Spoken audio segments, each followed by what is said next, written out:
Наверное, начнем. Время 10:00. Всем доброе утро. Рада видеть полный зал здесь. Это те, кто выжил после вчерашнего. Наверное, на вечеринке все были? Или это те, кто не пошел? Молчат. Хорошо. Ну что же, я хочу представить вам первого спикера сегодня. Кстати, сессия имеет отличное название «Маркетинг, дистрибуция и доступность». Рождается много ассоциаций. Так вот, как раз о доступности сайтов с игровыми новостями нам расскажет Джоэл Броди, президент и основатель Gamezebo.com. Я думаю, что все знают, что это за сайт, как много там различных ревью выходит, как много там игр обозревается на разных платформах, в том числе и на мобильных. И Джоэл расскажет в течение следующих 20 минут, а надо ли вообще попадать на сайты с обзорами, имеют ли значение вообще игровые СМИ сейчас, когда можно обо всем прочитать в социальных сетях. Узнаем с вами в течение следующих 20 минут. Джоэл, аплодисменты. Okay, thank you. Thank you for the kind words. So if anyone who speaks Russian, she said nice things about me, right? Okay, good. Okay, well, hey, thanks for coming out this early, 10 o'clock, after a long night of partying. The title of this presentation is How to Get Game Reviews and Should You Even Care? So before I start, just kind of curious, it's kind of a small group, just curious, how many game developers out here are creating mobile games? Okay. PC games? Okay. iPhone? Android? Facebook? Windows? Huh, Microsoft is so screwed. Okay, cool. And how many of you guys have games that you want to get reviewed soon? Okay, it came to the right place. So, yeah, that's all we're going to talk about is how to get your games reviewed. And the reason I'm authority on this is because I own a review site called Gamezebo. For all you guys who don't know Gamezebo, we launched the site 7 years ago. We were the first and only review site for casual games. When we launched this, we initially were focusing on PC casual games, but as casual games became the big driver of all games on these new devices and platforms like Android and iPhone and Facebook, we kind of expanded to all those platforms and devices. And right now we're an editorial site focused on social, mobile, casual games. Probably one of the only sites out there that actually review hidden object games, which is significant for this audience. Do about 2 million unique users per month, 4.5 million page views per month, and over 30% of our users actually come to the site through a mobile device or a tablet, which makes sense since we review so many mobile games. We do hundreds of reviews a month, and we get so many game submissions a day. It's our email boxes are just full. So I have a pretty good idea of what you need to do to get the attention of someone like me or people on my editorial staff. So before telling you what you should do, I want to tell you also another thing. Also, gotta put a plug too. We also have our own app, which is the Wanna Play game preview app. So you can have game previews in this app, and then users, if they want to play it, put it on the wish list, and they get a notification when the game comes out. So it's the coolest thing I've ever done in my entire life. So I had to talk about it. So before I say what you should do, I want to give you a list of all the things you shouldn't do. And these are examples of actual emails that have come to us over the past year. And just want to go through these so you know what things may turn your editors off. So the first thing is bribery. Bribery doesn't work well in terms of trying to get a review for your site. So sending an email and saying, hey, how much do I have to pay for this review? Doesn't really work well with the North American press. There's actually places around the world where this is the common practice, that parts of Asia and actually in China, it's very common. That is kind of the way the press works, where people will pay for reviews. But if you make this pitch to like anyone who's based in North America or US or Europe, it's really going to turn off a writer or editor. So don't bribe us. Second thing not to do is offer too little information. We get at least one submission a week that's kind of like this, which in this example is, new iTunes game app now available in the App Store, which is informative and is really simple and to the point, but in this case doesn't mention what the app is. So be sure to mention what your app is. Another thing not to do is to kind of be late for the party. So in this example, this is this game Easter Rush someone sent to us, and I've kind of circled the date. So it's a month after Easter. The point being is like when your app comes out, don't wait till after 6 months after the app is out to ask for a review, because it's just going to go to the trash. Like, no one's going to look at it. And then last thing, not what to do is language. Basically know what language the site is based on. So if it's an English-based language, don't send an email in German or in Russian, because no one's going to be able to understand it or read it. Likewise, if it's a Chinese language site, write the email in Chinese. There's different translation services, but definitely always get the language right. Like, I can't tell you how many emails we get, and like every language there is out there. And when you get an email like that, there's like nothing you can do about it, because no one is going to localize or translate it on the staff. So those are examples of things not to do. So here are examples of what to do, and I've really kept it really simple of what you should do. The first thing you do is just create a target list of press that you want to approach. So if you're an Android game, just make a list of 10 Android sites that you want to be able to reach. If it's an iPhone game, just make a list of 10 iPhone sites. So make that list. The second thing you want to do is you want to get to know your writers and your websites. So spend a day researching who you're going to want to write to. So in this example, I have the example of Jim Squires, our editor-in-chief here at Gamezebo. And basically, if you're just spending an hour of your time just to research Jim Squires, you could figure out like what he likes and what he doesn't like. In this case, he's got a Twitter account, Jimmy Canuck. If you look at his Twitter account, you'll see he's very active. You'll see he actually communicates with people who like write him and say, hey, I have a game to review. And he's actually a pretty super friendly guy. So Twitter is like a way to reach Jim Squires. Just looking at all the stuff he writes about on the site, you see that he likes games that are, have kind of a strategic twist. He's really into crowdsourcing. He's into multiplayer games, and he likes games where the developers kind of take some risks and try new things. And if you're to look at the different reviews he does on the site, you'll see the games that he doesn't like to review are, he always scores games that are stereotypical female games that are just, fashion, just games that are, fashion style games just for women. Or anything that kind of like, is just stereotypical to female. He doesn't like that. He doesn't like games that have gross content. And he doesn't like copycat or clone games. So if you have a trading card game that you fling Angry Birds and it's on a farm, you probably shouldn't pitch him. It's probably not going to go so well. In the case of Gamezebo, because I mentioned we have the Wanna Play app, we do tons of game previews. So a game site like Gamezebo, you want to send us information on previews. There are other editorial sites out there. There are a lot of them that don't like the whole idea of free-to-play games. So if you have a freemium game, you may not want to pitch them as a freemium game. You want to pitch them differently. So this is advice that like actually a bunch of PR agencies even gave to me as well. It's just like when you pitch sites, just spend a couple hours and just research all of them and figure out what they want and what they don't want. And when you do that, then you can kind of customize an email to them. And there's really never too much information you can provide.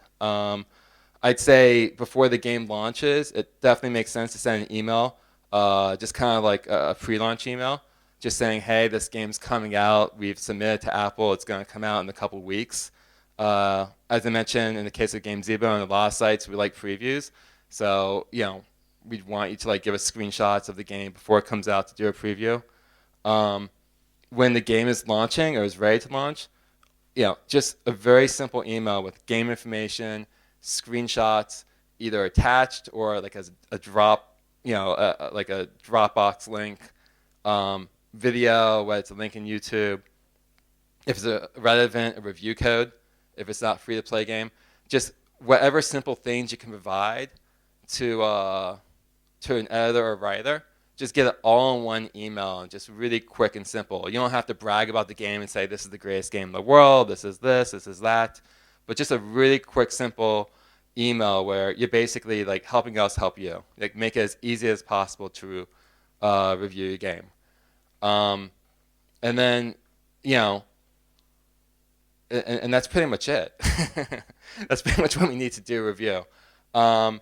It makes sense to send follow-up. Like if you don't get a review, it makes sense, to send a follow-up a couple weeks later, whenever the updates, or to ask, just to follow up and say, hey, look, did you review the game or not? Don't write us like 5 or 10 times, but one time's okay. And the best time to write in terms of like getting a review is right when that game, especially in the App Store, is launching globally. Don't wait 3 months after the game is out, 6 months after the game is out. We want to review the game. Like we want to be among the first to review the game. So just get the game to us right when you launch that game. And I guess the last piece of advice on this is make sure the game's bug free. Pretty much, you get one. We're going to review a game once and once only. We're not going to review it many times. So if the game is still buggy, and then you want a site to review it, and then we review the game and we give it a bad score, it's not a good thing to then get an email and say, hey, the game was buggy, can you redo it again? So make sure the game is bug free before you ask for a review. So that's pretty much it. That's all that's the very quick, simple things to do if you want game sites to review your game. Someone had asked me before this presentation, like how do game sites pick games to review? And I'll just kind of throw it in. Like the answer is, at least in the case of Gamezebo, and I think in a lot of sites out there, one, we take a look at like what's out there and most popular in the top charts. Two, we take a look at like what are the most really recently released games are out there. And three, we just look at all the games that are coming in an email and just checking the game out. Like every game that is submitted to us, we don't necessarily play, but we look at. So if it's a game that's unique and it's different, there's a pretty decent chance we're gonna like review the game. If it's a clone game, then we may not. So another question that we'll always ask is, should you hire a PR firm? So how many people have a PR firm out here? Okay. So the answer I give to you whether you should hire a PR firm is it depends. Basically, some PR firms are better than others. If it's a bad PR firm, then no, you shouldn't hire them. You're basically wasting money. And the way you know it's a bad PR firm is if they send out form letters that are just not customized or standardized to the review sites. If all a PR firm is going to do is just send a letter to 100 sites in the exact same letter, then that's not going to do anything. But if a PR firm actually knows who you are, as a site, and they can target like the site and like create an email that's specific to it, then yeah, it could be worth getting a PR firm. Okay, should I buy ads? So the answer is there is no quid pro quo. If you buy ads, you're not going to get a review. There's a line completely. There's a line that separates editorial and business on any good editorial site, and any editorial site that doesn't have that line is probably not reputable. Having said that, it's nice when game companies buy ads. One, it's actually good marketing value, especially as the cost per installed rates have like skyrocketed so high on the app stores, where it's actually a good value. And two, it supports the ecosystem. At the end of the day, game review sites need to pay the bills just like everyone else. So when someone does buy ads, we definitely take a note of that. Um, and it has absolutely no influence on your score. It has no influence on like whether you're going to get reviewed or not. But does it get someone's attention? Yeah, So it's like it's always really appreciated. If you don't have budget or you can't buy ads, then the other ways to support editorial sites out there that kind of get a review site's attention. When a review site like Gamezebo does a review of your game and it's a good review, and you share it on Twitter and Facebook, like we notice that, So, giving us codes as game giveaways so we could do contests. That's another thing that adds value to what we do. So it's like really appreciated. If we do a good review on your game, we give you 5 out of 5 stars, and you include that in your App Store description.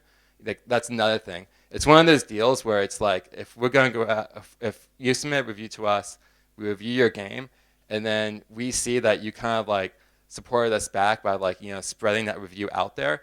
Like we keep note of things like that for when the next game comes out. It's highly more likely that we're going to end up looking at the submission that you sent to us and covering your game again because you did a friendly thing to us, we do a friendly thing kind of back. And I'd say my personal pet peeve is, as I say here, if you have $10,000 to pay a PR from a month, then you probably could buy ads. So don't spend thousands of dollars on PR and then and then not buy like $100 worth of ads. Like it makes sense to kind of like spread the money around because as I said, we all kind of gotta support each other. So that brings up, do reviews matter? And there's kind of like the devil in me and the angel in me of whether the reviews matter. So if I was to take devil's advocate and said, okay, no, reviews don't matter right now. This is what I'd say. I'd say it's a post-retail digital world out there right now. When you're selling games in Best Buy and Walmart, you get those reviews in order to get the games on the shelves and to kind of throw them in your MCATs. It's not the way it works right now when you're trying to get your games distributed through Apple and Google. You've got user reviews that are tied to the distribution channels like Facebook, Google, and Android. Android and Apple. So it's you have all that your user reviews, so that doesn't that could negate a little bit like the expertise from like an expert review. You got social discovery. A lot of people are finding games through what their friends are playing, so that's another reason you could say that the old school editorial reviews don't count as much. And lastly, at the end of the day, the only editorial that counts is the editorial teams of Apple, Google, and big fish on the PC side. Like at the end of the day, those are the arbiters of whether your game is going to be discovered or not. If they pick your game to be featured, that's what's going to get you all the traffic, more than buying ads. So those would be the cases of why reviews don't matter anymore. But I own a review site, so of course I'm going to say reviews count because my whole livelihood is based on this. So these are the reasons why reviews count even more now than ever. The first thing is that, the only editorial that counts is Apple, Google, and Facebook, and those guys read review sites. The way I kind of see it is, I kind of see it as a funnel, right? You got tens of thousands of apps that are being released every month, and they've got teams of like 10 people, and they have to pick what they're going to feature, and they do it by seeing what's getting popular in the charts and what games they like, but also they read review sites. So it's like if you get a good review from a site like Touch Arcade or Gamezebo, then there's a better than average chance that someone over at Apple or Google is going to read that review, and it's something that could end up being featured. Another reason why reviews count is due to recent changes in the App Store. Like with Chomp, which Apple just bought and integrated in iOS 6 in the App Store, they actually do count whether a game has been reviewed and what that score is. So from an SEO point of view, with an Apple Store, the Apple App Store now, reviews do count. The more reviews you get, the better it is to be discovered on the store, and that's the way it's been on Google and Google Play for the past year. So that actually is really important. It's a great marketing tool. Within your app description, it's always nice to say that, Gamezebo or whoever said this is the greatest game in the entire world, and gave it 10 out of 5 stars. And throwing that quote in there, it's good feedback on improving your game. It's like when you release a game, it's basically someone who's like giving a review of your game has probably played about 1,000 of these games over the past year. So their opinion does count. And most reviews will say, hey, look, I like this game, but this is why I don't like it about this game because of X, Y, Z. So it's a free focus group. And it's just one of the many tools to get discovered. I mean, at the end of the day, you create a game, your whole goal is to be discovered, whether it's by being featured by Apple or Google, getting reviewed, being shared, by different game fans. It's just one of the tools in the arsenal. So of course you're gonna want to do everything you can. And just kind of like one, final reason why I think reviews rock is, the way I kind of see it with game development now. It's game development it's an art and it's a science, right? And when you go to like all the different sessions, here at Casual Connect or at any game conference, like in San Francisco, there's a game conference every single week. It kind of feels like when game developers talk, they're always talking about the science part of it. It's like, what algorithms do you need to do to get people to buy items in the game that's going to maximize revenue so that ARPU is more than the cost per installed user, right? But what's kind of cool about reviews is that a game reviewer really doesn't care about that stuff. They don't care about the mathematics around that. They're just seeking to answer one question, and that is this game fun? And I think if you're creating a game and if you're creating a game and you want to kind of get that validation, it's kind of cool to actually have some expert people who are playing your game and who are not just talking about numbers. It's just basically, hey, you've created this game. Is this a cool game or not? So I think that's kind of the last reason why game reviews are still relevant and still cool in this world. So, as I said, it's a very simple process in terms of getting your game reviewed. And final word here is just in order to get reviews on Gamezebo, just go to Gamezebo /contact or write to our editor. Send us information about the game, contact other big review sites out there, and just make good games. And that's it.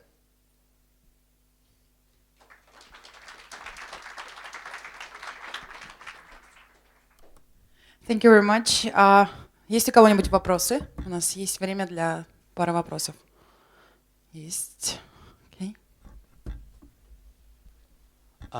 What should I do if I got the bad review? Bad or negative? Don't come to my house and complain. If you get a bad review, it's cool to send an email and complain, right? If there's some valid reasons for it. It's like Jim Squires, my editor in chief, is just like, no, don't say that. But it's like, whatever you do. Look, I mean, if you think there's a valid reason that to complain, by all means send an email. But there's got to be a valid reason. If there are a couple things. If you sent us the game and it's a buggy game and you write back and say, hey, look, I sent you a buggy build, can you redo this game review? That's not a valid reason, because you should not have asked us to review if the game's buggy. So in that case, wait a couple weeks to make sure the game is not buggy. And for games on Facebook, and we're actually one of the only outlets that review games on Facebook, a game launched on Facebook in beta, a lot of those games have bugs when they launch. So in our case, we actually will wait, a couple weeks before we review the game to make sure the bugs are out. But if it's something that you think is kind of like valid, that we missed something. There've been cases where people have written to us and said, "Hey, you're completely off. Can you look at this game again?" And generally speaking, we'll take a look at the review and just do kind of a double check. It could be the case that we were wrong. An example of a review score we changed over the past year for a really big game was, at least in our case, was draw something. Like, we did a review on draw something, and we gave her a really bad score. And the guy in charge of draw something, who was smart enough to sell to Zynga when he did, was smart enough to write me and say, "Hey, you guys were off, and this is why."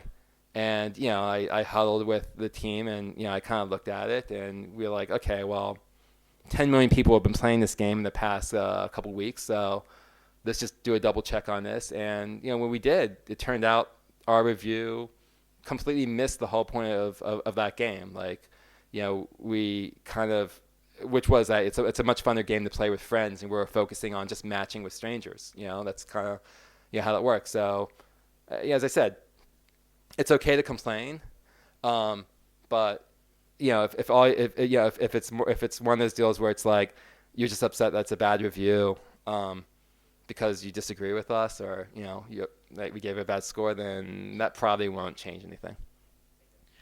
Thanks, and we have one more question, probably the last one. Hi. If you're looking at a App Store page for an iPhone or iPad game, you probably only have a few seconds to decide whether this is worth your time to review or download. What do you think is the most important information on that page? Do you mainly look at the screenshots? Do you actually read the full description? Do you look at other games by that developer? What is your eye drawn to on that page? All the above. So really, it's all the above. If you're a game developer and you have a good track record, that's going to be a point in your favor.